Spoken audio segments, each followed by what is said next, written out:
이 건물 개수만 25개, 1년에 들어오는 월세가 18억 원, 18억 원이 1년에 월세로 들어옵니다. 10여 년 전쯤에 수도권 외곽에서 제가 다가구 주택을 짓고 있을 때 만났던 분인데요.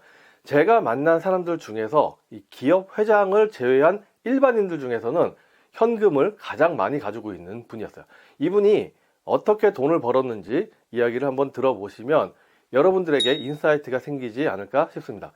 이분은 다가구 건물만 25개를 가지고 있고 건물 한 개당 방이 15개, 그러니까 25개 곱하기 15개, 375개의 방을 임대를 하고 있는 분이에요. 375개 곱하기 50만 원의 월세가 나오고 1년이면 20억 원이 넘는 월세를 수익으로 가져오고 있습니다. 그것도 매년. 나이가 61년생이니까 63살이시죠.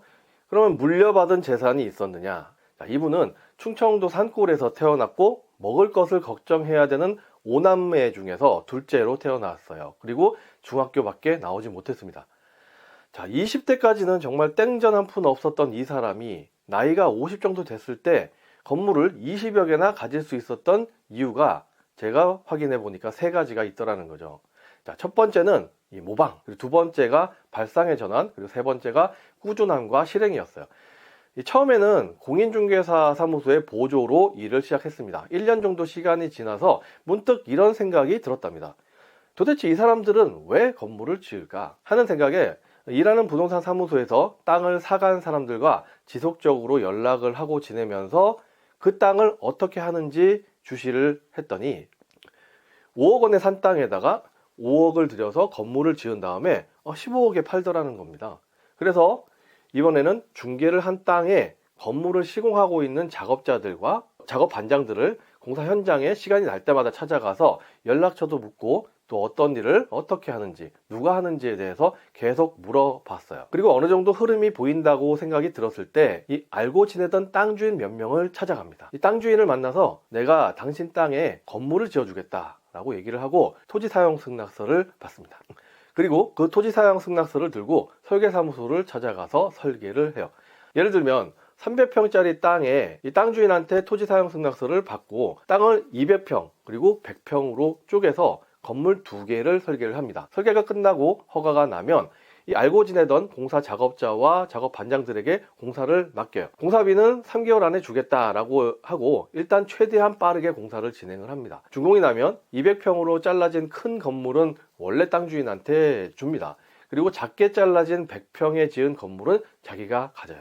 자기 건물을 지을 때 들어가는 공사비는 원가보다도 더 싸게 짓습니다. 이렇게 공사가 끝나면 원래 땅 주인은 이 놀던 땅에 건물이 하나 생겨서 좋고 이분은 공사를 하면서 고생은 했지만 이 공사를 해준 대가로 건물이 하나가 생기게 됩니다. 자기 땅에 자기 돈으로 만약에 했다면 적어도 3억 이상의 돈이 들어갔겠지만 200평짜리 땅에 건물을 지어주면서 남긴 돈과 또 원가보다 더 싸게 공사를 했기 때문에 자기 돈은 한 1억 정도밖에 들어가지 않았죠. 이 공사 품질은 별로 좋지는 않았습니다. 전문 건설업자가 아니었기 때문에 그 건물을 산 사람은 하자 때문에 고생을 많이 했다고 해요. 이 한 건을 성공을 시키니까 이 자신감이 생겼죠. 그리고 처음에 300평짜리 땅 주인의 옆집 500평 땅을 가진 땅 주인이 보니까 자기보다 더 작은 땅을 가졌던 저 300평 땅 주인이 갑자기 건물주가 되고 월세 수백만 원을 받고 탱자탱자 놀러 다니더라는 거죠. 그래서 그 300평 땅 주인한테 야 이게 어떻게 된 거야? 라고 이렇게 물어봐요. 그 300평짜리 땅 주인이 500평짜리 땅 주인에게 이분을 또 소개를 해주고 이번에는 500평짜리 땅에 350평 그리고 150평으로 나눠서 350평짜리 땅에 지은 건물은 땅 주인에게 주고 150평짜리 땅에다가 지은 건물은 같은 방법으로 자기가 가지고 갑니다. 이렇게 해서 용인의 모 대학교 앞에 건물을 20개 이상 짓게 되었고 자기는 10개 정도의 건물을 갖게 됩니다. 이게 한 10년 정도 걸린 일이에요. 다시 얘기하면 10년 만에 10개의 건물이 생긴 거죠. 그 이후에는 같은 방법으로 계속 해나가면서 또 월세를 모읍니다. 이 10개의 건물에서 나오는 월세가 이 반개수가 15개고 50만 원이고 건물이 10개니까 한 달에 7,500만 원씩 들어오는 거예요. 1년이면 9억 원이 월세로 들어오고 이 돈을 전부 건물을 지을 땅을 사기 시작합니다. 자, 이분은 처음에는 모방을 했어요. 왜 이 사람들이 땅을 사고 왜 건물을 짓지? 라는 의문에서 시작을 해서 건물을 지어서 파는 사람들을 그대로 따라 한 겁니다. 그리고 발상의 전환을 한 거죠. 꼭 내 땅이 있어야 되나? 건물 지을 능력이나 생각이 없는 사람들 땅에 건물을 지어주고 그 대가로 땅을 받으면 되겠다.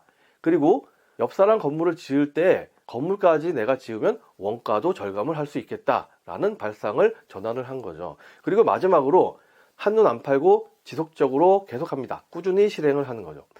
이분을 처음 만났을 때가 7년, 8년 정도 됐었는데 이미 10개의 건물을 가진 상태였는데도 불구하고 이 공사 현장에서 갈고리로 고철을 주어서 1톤 트럭을 타고 다니면서 거기 실어서 고철상에 가서 고철을 팔고 있었어요. 어느 날 우연히 일요일날 제가 짓고 있던 그 공사 현장에서 일을 보고 있는데 이 검은색 벤츠 S클래스가 쫙 쓰더라고요. 거기서 검정색 양복 정장을 입은 분이 딱 나타나는 거예요. 이분이 바로 그분이었어요. 평소에는 1톤 트럭을 타고 다니면서 작업복 입고 다녀서 제가 몰랐는데 그날은 일요일이어서 교회에 가는 길에 잠깐 현장에 들렸다고 하더라고요. 지금은 건물 25개를 법인 3개로 나눠서 관리를 하고 있습니다. 법인 하나는 큰딸, 또 하나는 작은딸, 다른 하나는 와이프가 소유하고 있어요. 이분은 지금도 트럭을 몰고 다니고 있습니다.